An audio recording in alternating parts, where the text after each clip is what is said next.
में क्या हो रहा है कि सऊदी अरब में हम देख रहे हैं कि वहां जो है वो 3 देवियों की उपासना जो है वो बहुत तेजी से जोर पकड़ रही है। इस्लाम में तो बहुदेववाद, जिसको पॉलीथेइज्म कहते हैं, और मूर्ति पूजा जो है उसको शिर्क कहते हैं भाई शिर्क सबसे बड़ा गुनाह है। और वहाँ तो ये बड़ा पॉपुलर हो रहा है, सोशल मीडिया पे बड़ी जबरदस्त बहस चल रही है। आपके साथ साथ यूएई में बहुत भव्य मंदिर का उद्घाटन हो रहा है। तो ये जो है मंदिर इकोसिस्टम फाइनली उसके ग्लोबल टेक ऑफ का समय आ गया है क्या? मंदिर इकोसिस्टम के सऊदी अरेबिया से लेके उस तरफ लाओस कंबोडिया तक, इनफैक्ट ईरान इराक हर जगह आपको दिखेंगे, धीरे धीरे बनने शुरू हो जाएंगे। ये जो पूरी डी डॉलराइजेशन, डी रेडिकलाइजेशन और डी कोलोनाइजेशन, ये जो पूरी थीम है, ये साथ में पैरेलल ही चलेगी, ये अलग चल ही नहीं सकती। No place for Islam in Europe, ये कहना है इटली की प्राइम मिनिस्टर जॉर्जिया मेलोनी का। कि इटली की प्राइम मिनिस्टर जॉर्जिया मेलोनी ने स्पीच करते हुए ये कहा है कि इस्लाम की यूरोप में अब कोई जगह नहीं रही। No place for Islam in Europe, exactly ये वर्ड्स उन्होंने इस्तेमाल किए हैं। जिस जगह पर उन्होंने स्पीच की है, तो सिर्फ उन्होंने स्पीच नहीं की बल्कि उसमें British prime minister Rishi Sunak ने भी स्पीच की है। We do not tackle this problem, तो नंबर्स जो हैं, the numbers will only grow and it will overwhelm our countries and our capacity to help those who actually need our help the most. ये जो है बात ऋषि सोनक ने कही, जो मैं आपको भी बताई है। लेकिन इलोन मस्क ने जो आगे कहा है वो मैं आपको बताती हूँ। उनका कहना ये था कि इस सब को ठीक करने के लिए जो है पॉपुलेशन श्रिंकिंग जो है उसको कम करने के लिए ये तरीका सिर्फ ठीक नहीं है कि आप इमिग्रेशन या रिफ्यूजीज के जरिए पॉपुलेशन कम करें। ये उन्होंने उन कंट्रीज के लिए बात कही है जैसे कि अमेरिका में हर वक्त हर जगह पर हायरिंग होती रहती है, जॉब्स की जरूरत उनको रहती है क्योंकि लोग काम करने वाले कम हैं। इसी तरीके से यूरोप में भी है और दूसरे कंट्रीज में भी है। इसके ऊपर उनका ये कहना था कि there is value in cultures, we don't want Italy as a culture to disappear and we want to maintain a reasonable cultural identity of those countries और they won't be those countries. यानी उनका कहना यह था कि Italy भी disappear हो जाएगा, दूसरे कंट्रीज यूरोप के और वेस्ट के कंट्रीज गायब हो जाएंगे, उनका कल्चर खत्म हो जाएगा अगर ये जारी रखा गया। सिंपल एग्जांपल दे दूं, आज भी मैं कुछ ट्वीट्स देख रहा था जहां पे बॉलीवुड जो है मंदिर में जाना शुरू हो चुके हैं अब रेगुलर, बिना किसी मूवी रिलीज के टाइम के। अभी तक मंदिर जो जाते थे वो टाइम किया जाता था मूवी रिलीज के साथ, अभी जो मंदिर जा रहे हैं कोई मूवी का रिलीज नहीं है, दोनों में बहुत बड़ा अंतर है। तो ये आपको समझना पड़ेगा कि डी डॉलराइजेशन का प्रोसेस जो है वो डी रेडिकलाइजेशन के साथ पैरेलल ही जाना है, और उसी के चलते आप देख रहे हो कि सऊदी अरेबिया, यूएई, पूरा गल्फ जो है वो डिफंड करना शुरू कर दिया है। जैसे बॉलीवुड डिफंड हो रहा है यहाँ पे, बिल्कुल वैसे हॉलीवुड भी वहां पे डिफंड हो रहा है। तो ये यूएई सऊदी अरेबिया से ये तो बात क्लियर है कि उनके डी रेडिकलाइजेशन के प्रोसेस में वो सारी एंशिएंट साइट्स निकल के आएंगी जो एंशिएंट भारतीय रूट्स के साथ मैच करती है, और वहां मंदिर भी बनेंगे, इंडियन रेलवेज भी जाएगा वहां से थ्रू होके।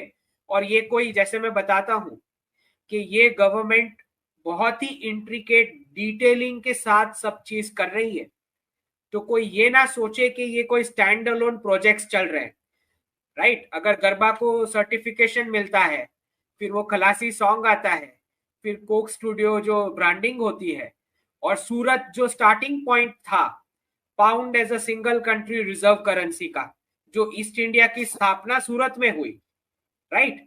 तो वो सूरत और गुजरात और मुंबई के पोर्ट से ही ये आईमेक कॉरिडोर चलने वाला है, जो सऊदी अरेबिया में इंडियन रेलवेज बिछाएगा, वहां से फिर इजराइल और इजराइल से यूरोप के पोर्ट्स। तो आप एंशिएंट सिल्क रूट बोलो या स्पाइसेस ट्रेड बोलो, जो भी बोलो, ये जो रिवाइवल है, एक 400 साल का रिवर्सल और दूसरा 1000 साल का रिवर्सल। तो सऊदी अरेबिया बिल्कुल प्रमोट करने वाला है सारी जो एंशियंट भारतीय पूजा पद्धति बिफोर इस्लाम जो वहां पे थी, और पूरा रिसरेक्ट होगा, और इसमें बहुत ज्यादा इजराइल से भी उनको हेल्प मिलने वाली है डी रेडिकलाइजेशन के प्रोसेस के लिए। ये बात मैंने इसी साल जून और जुलाई में प्रेडिक्ट कर दी थी। मेरे पुराने वीडियोस आप देखना जो फ्रांस के बारे में, आपको पता लग जाएगा कि मेजर क्या बोल रहा था। मैंने तभी बोला था ये होने वाला है। मैंने आज से 7-8 महीने पहले आपको बता दिया था, 6-8 महीने पहले, कि ये होने वाला है यूरोप में। This is about to happen, the rise of the far right. अब ये अपने आप को कंजर्वेटिव बोले, ये अपने आप को जो बोले, fact of the matter is immigrants, illegal immigrants को निकाल रहा है ऋषि सुनक अपने देश से।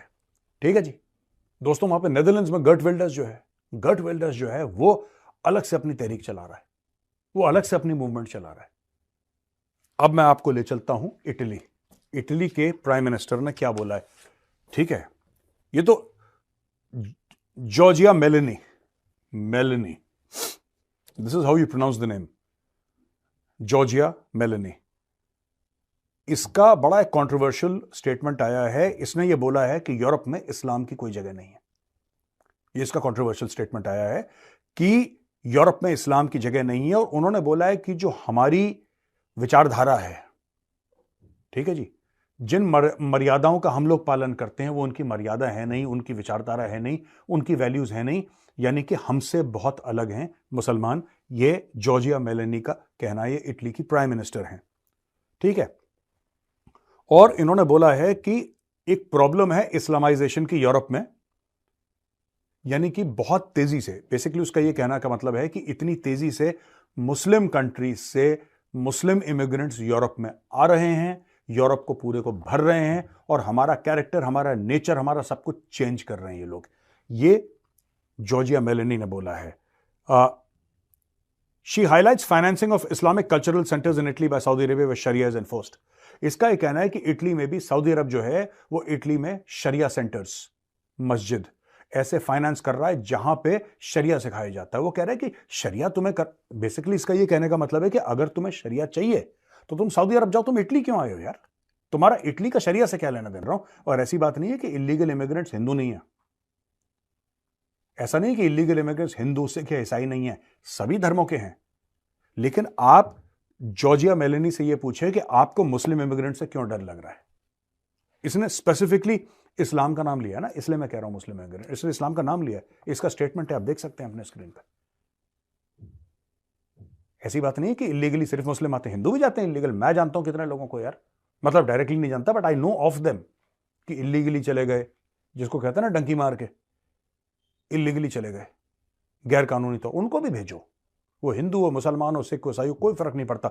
जो इलीगली जा रहा है ना, ठुडे मार के उसको बेइज्जत करके निकालो। ये ऐसे गंदे लोग हैं, ये हर जगह जाके गंद मचाते हैं।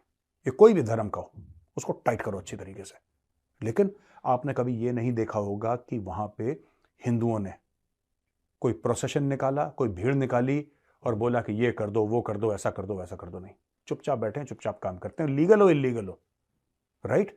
अब इटली को डर लग रहा है, और दोस्तों यही बात मैं काफी टाइम से बोल रहा हूं कि ये डरने वाली बात है। तुम डरना शुरू कर दो, तुम डरना शुरू कर दो, क्योंकि the hoards have already landed eight Europe's door. Free flow मिलने वाला है रशिया में इन्वेस्टमेंट्स के लिए, बिजनेस ऑपरेट करने के लिए। तो आज ये रशिया का ऑफर आ चुका है कि जितने भी एसेट्स वेस्टर्न कंपनीज छोड़ के जा चुकी है यहां से, वो सारे एसेट्स आप आके ले लो। This is what the offer they are making to the Indian businessman. ठीक है, तो यूरोप और यूएस के जितने बिजनेसेस वहां से विड्रॉ कर चुके हैं यूक्रेन कॉन्फ्लिक्ट के चलते, तो रशिया हमें इन्विटेशन दे रहा है इंडियन बिजनेसमैन को, बोल रहे हैं आपको we are giving first priority, आप आके वो बिजनेसेस और ऑपरेशंस को टेक ओवर कर सकते हैं। तो हर जगह से अच्छी खबर है। नेक्स्ट ईयर से एक्सपोर्ट जो है वो इंडियन रुपीज में डिप्लोमेसी शुरू होने वाली है। तो उसके दो बड़े मूव्स आ चुके हैं। जो हमने राइस बैन किया था एक्सपोर्ट, उस पर इजिप्ट का ऑर्डर इंडियन रुपीज में आ रहा है। और दूसरा अभी जो कीनिया के आए थे प्रेसिडेंट रूटो, उन्होंने तो बड़ा खुल के बता दिया कि जब रुपीज है तो डॉलर्स की क्या जरूरत है। उन्होंने ऑफिशियली स्टेटमेंट दिया है, इंटरव्यू है उनका फर्स्ट पोस्ट को। और अभी अभी न्यूज आ रहा है कि भारत 20,000 टन शुगर उनको देने वाला है डिस्पाइट एक्सपोर्ट बैन। मतलब हमने एक्सपोर्ट बैन कर रखा है लेकिन केन्या को स्पेशल देंगे, क्यों? क्योंकि वो डी-डॉलराइज कर रहा है। तो बहुत क्लियर है कि किस डायरेक्शन पॉलिसी हमने देखी पाकिस्तान की काफी टाइम से जो है वो ठीक नहीं चल रही है। अगर हम भारत की तरफ देखें तो उनके फॉरेन मिनिस्टर जो है वो, हमारे यहाँ फॉरेन पॉलिसी समझी जाती है कि जो फॉरेन मिनिस्टर पैसे ले आता है तो जी बड़ी अच्छी फॉरेन पॉलिसी है, लेकिन फॉरेन पॉलिसी फंड से आगे भी कुछ है। यानी ना तो हमारे यहाँ कोई इन्वेस्टमेंट के लिए आता है, ना किसी दूसरी कंट्री के कोई प्रेसिडेंट या आर्मी के लोग या चाहे प्राइम मिनिस्टर हो, कोई खुशी खुशी यहाँ पे ना विजिट कर रहा होता है कोई। और बहुत कुछ उस फील्ड के अंदर है अगर फॉरेन पॉलिसी को देखा जाए। आपके ख्याल से हमारा 10-20 साल में अगर हम देखें, कोई ऐसा फॉरेन मिनिस्टर आपको नजर आता है जिसने कुछ बेहतर काम किया हो? मेरा नहीं ख्याल कि हमारे यहाँ कोई भी ऐसा विजनरी फॉरेन मिनिस्टर है, और फिर फॉरेन मिनिस्टर अकेला कुछ नहीं कर सकता। ये तो एक पूरी एक गवर्नमेंट की एफर्ट होती है और एस्टेब्लिशमेंट की बैकिंग होनी चाहिए उसको, उसके बगैर जो है वो कुछ भी नहीं कर सकते। मुझे एक साहब बता रहे थे, एम्बेसडर लेवल के आदमी थे, कि बेनजीर ने ये हमें कहा कि आप जाओ इंडिया जाओ और थोड़ा ट्रेड वगैरह की बात करो। तो वहां पे जो एम्बेसडर थे उन्होंने इनकार कर दिया उनसे कोऑपरेट करने से। उन्होंने कहा जी ट्राइका ने तो कोई ऐसा ऑर्डर नहीं दिया हमें, so prime minister alone is not enough. उस वक्त ट्राइका की टर्म यूज होती थी, यानी प्रेसिडेंट और आर्मी चीफ और प्राइम मिनिस्टर तीनों मिलके अगर कुछ करेंगे तो फिर एस्टेब्लिशमेंट और बाकी जो है आपकी ब्यूरोक्रेसी और फॉरेन ऑफिस आपके साथ कोऑपरेट करेगा। तो ये तो है एक एफर्ट, एक जॉइंट एफर्ट चाहिए थी। अनफॉर्चुनेटली इतना विजन नहीं रहा हमारी लीडरशिप। तो आप सैंक्शन से घबरा रहे हैं ना, भी इंडिया अगर खरीद रहा है, चाइना खरीद रहा है, तो हम क्यों पीछे हैं? हम क्यों कहेंगे कि सैंक्शन लग नहीं? मैंने एक गुजारिश की थी ना शुरू के अंदर कि हिंदुस्तान के पास 600 अरब डॉलर का फॉरेन एक्सचेंज रिजर्व पड़ा हुआ है, ठीक है।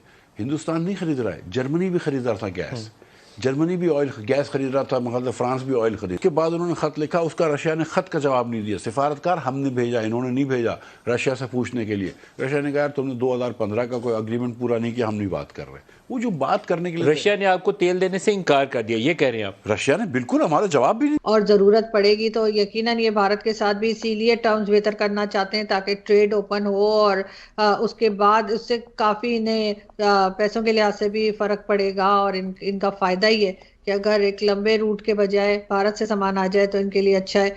और इस वक्त जो हालत हो गई है पाकिस्तान की, तो ऐसा है कि पैसे ना होने की वजह से, इकोनॉमी खराब होने की वजह से कोई कंट्री हमें सुनने को तैयार नहीं है, चाहे हम सही बात करें चाहे गलत करें। हमें ना कोई मुंह लगाता है, ना कोई बात करता है, ना कोई पासपोर्ट को देखता है।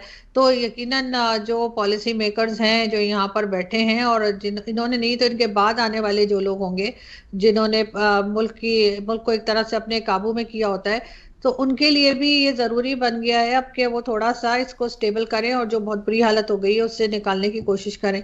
तो मेरे ख्याल है उससे ये कोशिश तो जरूर करेंगे, क्योंकि बिल्कुल खत्म करने की हालत में तो ये नहीं लाएंगे। वेंटिलेटर पे रखेंगे लेकिन